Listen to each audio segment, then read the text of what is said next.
Okay, so I'm in Google Scholar and I put in inflation and economic growth. This is by Robert J. Barrow, National Bureau of Economic Research, 1995. If I read it right, this is sort of what I've been saying.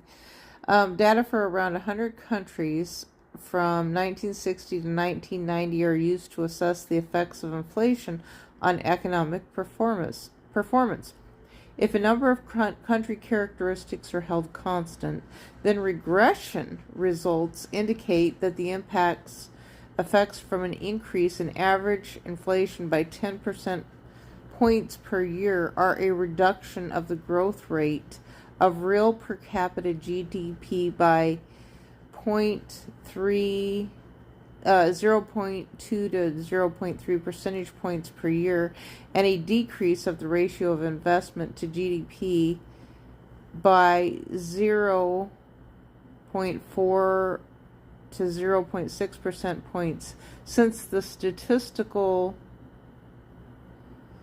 procedures use plausible instruments for inflation, there is some reason to believe that these relations reflect causal influences from inflation to growth and investment. However, statistically significant results emerge only when high inflation experiences are included. In example, although the adverse influence of inflation on growth looks small, the long-term effects on standards of living are substantial.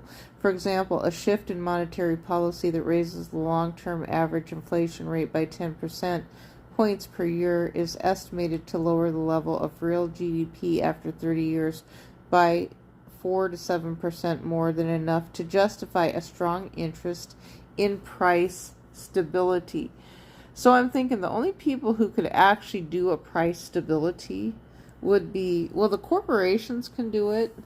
They can actually do it. However, one of the problems with the corporations is that they tend to become lacking, and then they decide they want to make a profit again over time, and so they don't always do a price stability, because a lot of them are related to Wall Street.